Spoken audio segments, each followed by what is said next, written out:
Yo. Welcome into the ChrisBeCappinn Show, man. Today is May the 21st. Just one NBA game for today. Eastern Conference Finals. We'll jump into the matchup. We'll see what jaXon likes as well. But just real quick, story time with Chris, and it kind of goes into the recap. So I'm watching the Timberwolves game last night. Of course, everybody knows on the Timberwolves. I'm getting to the breakdown, to the recap in just a second. But I'm watching the game last night. And around the time in the third quarter, Timberwolves looked great early, knocking down threes, turned the ball over, but still winning. OKC's offense is struggling. This is the first quarter and second quarter, of course. Third quarter starts, and maybe midway through the third quarter, when the Oklahoma City Thunder are going on this run, I start to yawn. I get tired. I'm like, man, whew, I don't know if I'm gonna make it through this one. So I end up falling asleep on the game. I wake up this morning. My alarm typically set for 5 a.m. Eastern Standard Time. So I wake up about 5 a.m. and in Virginia, it's raining. It's raining hard. I'm talking about like it's raining so hard. I typically take a little magnesium, little L-theanine to help me go to sleep. It helps some natural stuff to help me go to sleep. So I take it last night. I take what I typically take, but I'm gonna tell you the combination of the L-theanine along with the magnesium to go with the rain this morning almost made me feel like I wanted to be the Minnesota Timberwolves and not show up for the show today. Look what they did in the second half is how I kind of felt about the show. Like, you know what? And I'm tired, man. I just want to sleep in today. I didn't sleep in. I got up. I'm here. I'm working. But that's just the quick handicap, and it just gets us to a quick recap as well. I was on the Timberwolves last night, +7 in the first half. I was +7 for 7.5 for the full game. I took the money line, just a 0.25 unit play. So altogether, it was a unit play. Of course, they did not stand a chance when the Thunder woke up, and that's very surprising, man. I like Minnesota for the series. I did not like what I saw in the second half last night. It has to be very alarming. Maybe we just give the Oklahoma City Thunder the championship right now. Maybe they just go smoke the Minnesota Timberwolves. Timberwolves won't have a better spot than that. But hope you guys were able to do better than I was able to do yesterday. Let's jump into it for today. Gina said she went 0-2 yesterday. Minnesota wet the bed in the second half. Let's find some winners today. They absolutely did. They did. Good morning, Frejo. Good morning, Faith. There's all that faith in the Timberwolves. I had all the faith. In the Timberwolves fave. And I just real quick, man, like I'm not I used to get like real frustrated when my bets didn't win. Because I don't like giving out losers. That still frustrates me a lot, but you gotta pick a side and you gotta stand on that side. And you can change it up, mid-game or in the next game or whatever the case might be. You're not gonna find a better spot than what you found for the Minnesota Timberwolves yesterday. So I had all the faith in the Timberwolves. I'm not about to say, you know what? I did think that they were going to lose. No, I thought that they were going to win the game. Let's see. What else y'all see in the chat? Good morning, Brian. Says Rudy Gobert did what he was supposed to do. And Randall, but Edwards can't go scoreless in the fourth quarter. Let's get it tonight. That's a fact. Jimmy says, Knicks up. What up, Chad? Says cashed on some sweat tickets last night. Had OKC under 218.5. OKC minus the 7.5. Edwards under 26. Lee, you played a lot of plays. I'm glad you cashed it though. So he's on Pacers today. Bad matchup for the Knicks. What up, Justin? Chris do be late, man. Chris do be late. My fault, Adam. I got a lot of stuff going on, bro. My fault. Let's see. Brian says Indiana early, New York the second half. What do you think, Chris? Yeah, couldn't talk you off of that. We know that the Knicks, for whatever reason, they come out slow. They'll go behind against anybody, against the Pistons, definitely against the Celtics. We'll talk about it, though. What up, Kev? Appreciate you for tapping in. Good morning, Peasy. Top of the morning, as always. What up, bet at your own risk. Prestigious Prodigy, good morning, man. Keelan says, can't wait for him. Can't win them all, Chris. You've been cooking in the playoffs, though. Yeah, I have been cooking, man. So it's not the worst thing in the world, but yeah, I wanted to win that one, too. We had won 2 in a row, and then we just dropped. You can say we dropped 1 in a row because there's only 1 unit bet altogether, but yeah, I needed that too.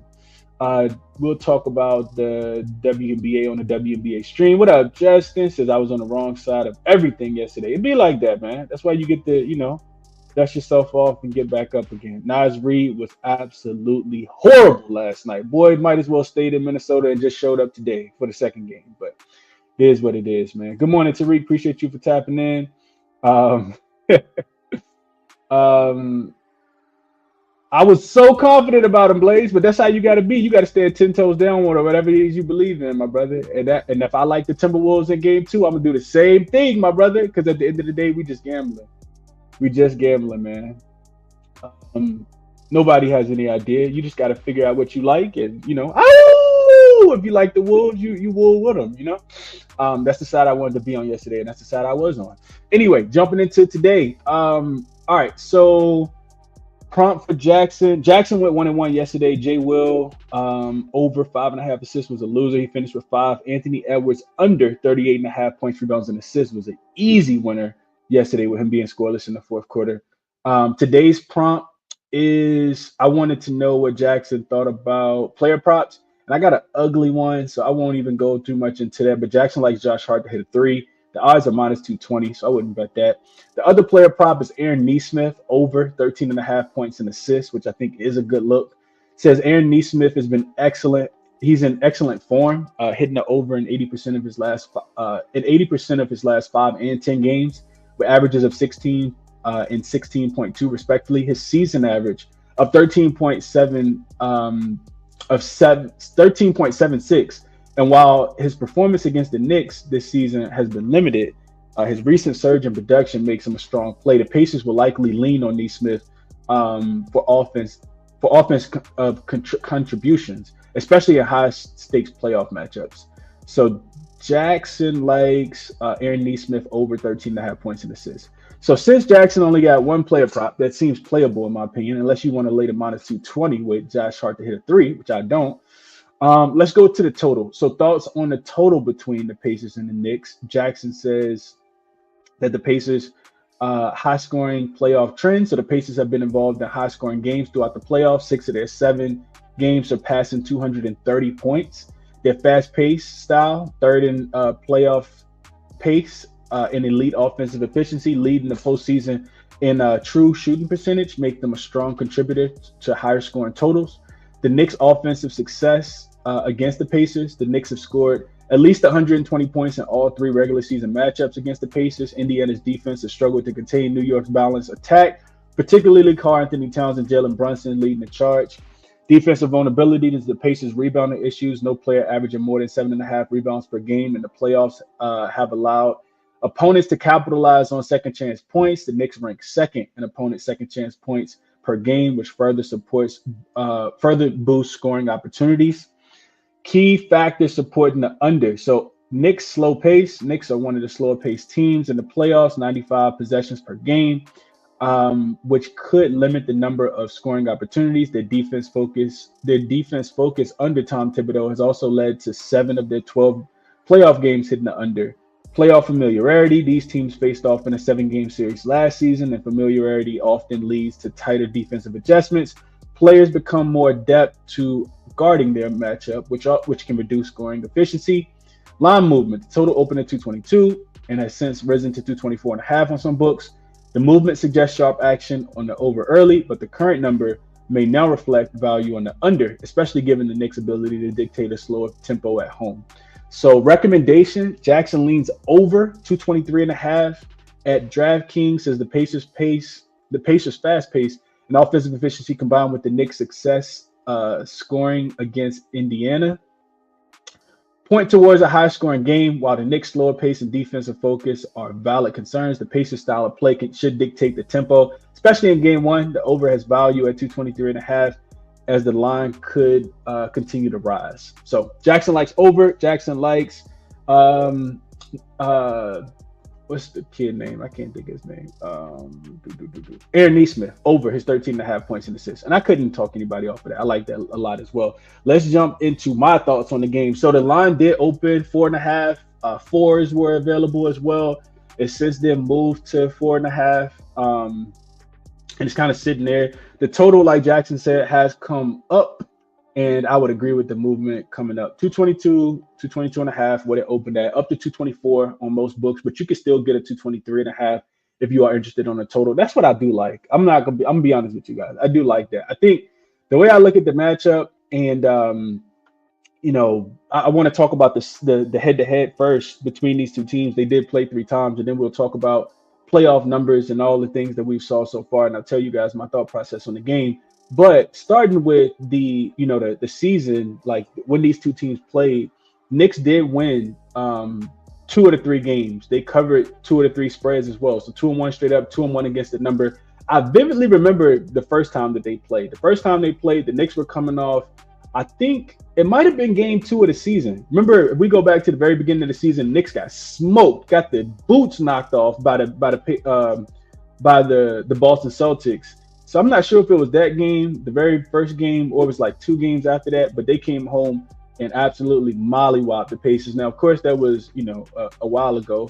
Tyrese Halliburton was also, turning up before the season started and wasn't in his rarest form either. And then the other 2 games were played after Thanksgiving. The most recent one in February the 11th. The Knicks, like jaXon said, they have been able to score the basketball at will against the Pacers. They scored 121 points or better in all 3 games. As far as my thought process on the game, I do think the Pacers, we got to give them some credit. So let's transition let's look here. So we do got to give the Pacers a little bit of credit. We look at the numbers. This is data from just the playoffs in general, right? So you can see the Pacers have only played 10 games. They played the fewest games of any team left. I think them and the Timberwolves now. 8-2 straight up. You can see their effective field goal percentage being at 58.3. I think is the highest in the NBA in the playoffs. Like, this team is doing a really good job. You can also see that they're protecting the basketball with just a 12.8 turnover rate. What really does not bode well for me is I'm looking at the rebounding. I think that's a big part of this series. You can see that the offensive rebounding rate for the Indiana Pacers is 21.6. They have been a below average defensive rebounding team as well. So I do think the Knicks are going to be able to dominate the glass. I do think, looking at Indiana, they actually averaging the fewest offensive rebounds in the postseason with that 21.6% offensive rebounding rate. The Pacers' defensive strength, in my opinion, and the numbers support this as well, is their ability to be able to run teams off the 3-point line. I talked about this a little bit before. They've struggled to contain guards like Brunson that want to get to the paint and want to get to the mid-range. I'll tell you guys the numbers. As a matter of fact, I got it pulled up. I should have probably screenshotted this, but I didn't. So real quick, if we look at the Pacers for the full season, they were the 5th best defensive team as far as opponent 3-point frequency, 11th best in opponent 3-point accuracy. The problem with that is the Knicks don't shoot a lot of threes. The Knicks actually finished the season shooting the 4th fewest threes. They shot 27th in 3-point accuracy. 27th in 3-point frequency. There's not a team that shoots a bunch of threes. They do like to get to the rim, 4th in rim frequency. The Indiana Pacers have struggled to guard teams that like to get to the rim. And if you think about the matchup, right, we think about where, how these teams got here. The Pacers, they play against 2 relatively unhealthy teams. And I don't want to discredit them. I don't want people to feel like I'm discrediting the Pacers. I don't want to take anything away from them because you play who's in front of you. But they have played the weaker strength of schedule. They beat a Bucks team that was, dealing with a lot of injuries in the first round. They beat a Cleveland team that was also dealing with a lot of injuries. But even outside the injuries, both of those teams, the Bucks, the Pacers, highly relied on 3-point shooting. The Knicks are not a team that relies on 3-point shooting at all. So I like the Knicks in this series. I like the Knicks to win this game. As far as the total goes, like I said, I do like the over. With all, the Knicks not having, any kind of trouble scoring the basketball. I do think the Pacers are going to push pace. I do think this will be a pretty highly scoring game, and then we'll see some adjustments probably made in the second game. I haven't bet the total yet, but that's what I like. Also like the Knicks, maybe a Knicks team total. Knicks are 8th in pace in the playoffs. Pacers are 3rd in pace in the playoffs. Number 1, like I said, in effective field goal percentage as well. So it makes sense that the total is going up. The regular season games averaged 239 points across the 3 meetings. And like I said, Knicks had no trouble scoring at all. So I do think the Knicks will be able to score. I think they'll dominate the glass, get a lot of second chance opportunities, even if their shots aren't falling. And I think that this will be a new style of offense that the Pacers haven't played against in quite a while. And I just think the Knicks got the defenders to throw at the Pacers offensive players as well. So I do expect the Pacers offense to come crashing down just a little bit in this matchup here. Let's see what you guys are thinking about this one. I talk for a lot. Let's see what you guys are thinking.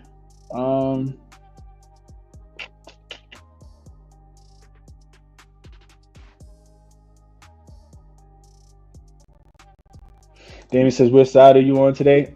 If I'm betting it, I'm laying with the Knicks. I didn't bet it. I didn't bet the game yet though. But I want to see if this comes down to 4. I see where the sharp money goes. I think the Knicks win the game though. To Brian's point earlier though, like we've seen for whatever reason the Knicks, when they've been at home this season in the playoffs, they have. I mean, even if they're on the road, they just don't always come out with the most energy at home. They're only 3-3 straight up, 3-3 against the spread at home. They're losing the first quarter by an average of 5 points. 4.5 points in their come out typically dominate the second quarter, 29-26 across the 6 games. So we've seen this throughout the playoffs. Outside of that game against the Celtics in the most recent one, we have seen this. Also, I didn't mention this, but I mean, rest versus rust could come into play here. It didn't mean anything last night in OKC, but Knicks having 4 days of rest compared to the Pacers not playing a game in a full week. They have 7 days of rest because they knocked off Cleveland in 5 games. So I mean, take with that information, do what you want as well. Let's see. What up, Prolific? Appreciate you for tapping in. Chad says Knicks got like 2 players over 6 feet tall. Cat and Robinson. Pacers too tall and too fast. Gonna cook the Knicks tonight. That's an interesting perspective, Chad. Couldn't disagree with it more, but that's an interesting perspective. The Knicks only have 2 players over 6 feet. OG must be 5'9". Josh Hart must be 5'9". Wonder how tall Mitchell Robinson and Karl Anthony Towns are. Anyway, PZ says Pacers plus 4.5. They made me a believer after that Cavs series. Not me, PZ. Not me at all, my brother. Diablos Wilson's finally made it to a live show. Been betting Pacers all season, not stopping now. Pacers in 5. Okay. Dom says Pacers score as well. Staying away from the spread. Think they get to 110. Lover says he likes the under. Steve's Price is my guy, Chris. Don't separate that show. Don't separate the show. Then I have to get on my phone and change the show. Some people listen at work your show, and I can't get on my phone at work. Some people don't like NBA betting Prestigious Priority, which is the only reason why I've been doing it that way. Justin says he likes Brunson over 29.5 points. Put it in his pocket.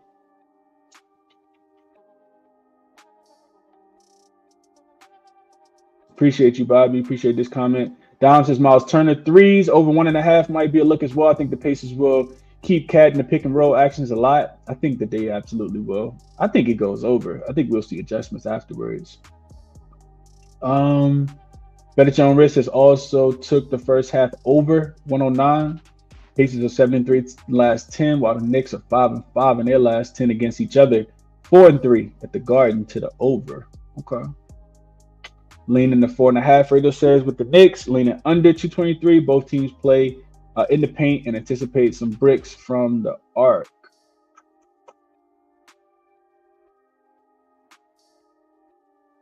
Derek says Pacers finna kick the crap out the Knicks again.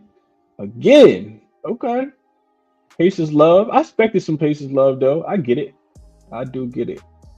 Siakam gonna kill Josh Hart. Oh wow, the Pacers love is real. Okay. All right. Cool. Chad says, bro, I'm being sarcastic. My point is most of their players are 6'6" and under. That's short for basketball. Come on, bro. Oh man, it's short. I wouldn't say that they're short at all. Even I knew you were being sarcastic, but they're not. Like, bro, they. You also can't measure heart with feet, like how tall somebody are. Like the Knicks are. I think I'm gonna bet Knicks. I seen too much Pacers love. I'm gonna bet the Knicks minus 4.5. Matter of fact,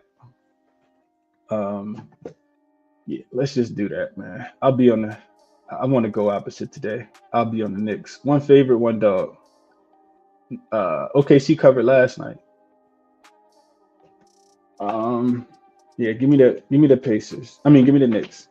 I'll be on Knicks. Are there fours available, real quick?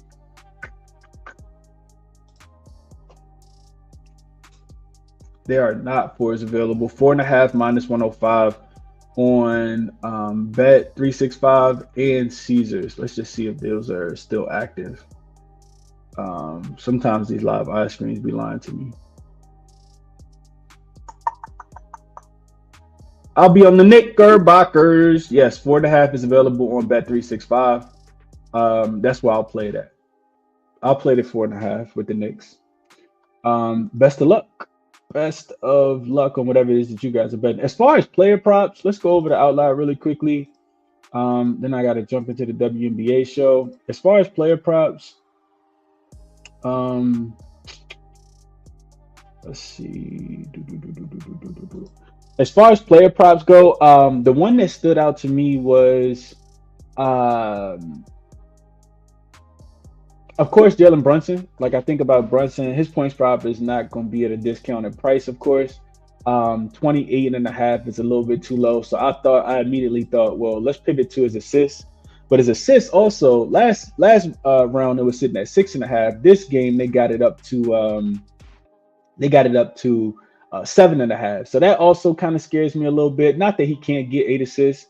I just think that if we think that the pace is going to be played pretty fast, and we can see here in the head-to-head matchups against the Pacers, he's played against them, 3 times this season, 5, 10, and 7 assists in those 3 games. So I feel like the numbers kind of sitting about right. You can see the potentials, 9, 13, and 8. If the Knicks are knocking down shots, then it makes a ton of sense for, to look at Jalen Brunson's points, his assist prop to go over, because I do think that he'll have, really high usage, really high usage. And I also think that the Knicks got something to prove, man. They lost to the Pacers last season, like somebody mentioned in the chat just now. But we got to remember, the Pacers also beat up a Knicks team that wasn't 100% healthy in that game either. So I guess, I don't know. I would want to bet on Brunson in some way, probably a look towards his assists, but 7.5 kind of priced me out a little bit. So that was what I was looking at. I think if you like the Pacers, you probably like Halliburton, and you probably like him to go up and over his points prop. Tyrese Halliburton has been, he has the overrated, tag that he was voted on by players in the league, I think it was, or somebody voted him overrated. He also got into it with Wally Zerbiak last season. So he typically plays either really good against the Knicks or not good at all. You can see in he missed the first game, but in that second game when he played the Pacers when he played against the Knicks this season, he did drop 35 on their head. So Holly is knocking down the 3-point shot. And you can see here, he shot 4 for 10 from 3 in that game. Definitely going to give him a chance. And we know that the Knicks, if they got it, somebody can get hot from the 3-point line, they can absolutely give it up. We saw that last round with Derek White going up and over his 3-point prop in pretty much every game except the elimination game. So maybe a look towards Halliburton will be how I'll be betting that. And those are my thoughts on game 1. Over. This shouldn't be green. My fault. Let's change that. Let's change this to... I do like over. I like over a lot. But I bet Knicks. I just bet Knicks. I'll send this out to the members. Give me Knicks minus 4.5, minus 105 on what did I say? On Bet 365 or Caesars got a minus 105 as well. That'll be the show. Probably won't add anything, but the sign up link is in the description if you guys want to rock with all the plays that I'm sharing. They come to your email. Check out the resources: jaXon, Outlier, Moneyballer, Odds Jam. The sign up link for other sports books if you guys are interested as well. Best of luck. I am going straight over to the WNBA stream if you guys are interested in talking about those 3 games. I'll catch you in just a minute. If not, enjoy your day. I'll catch you guys in the next one. I'm out.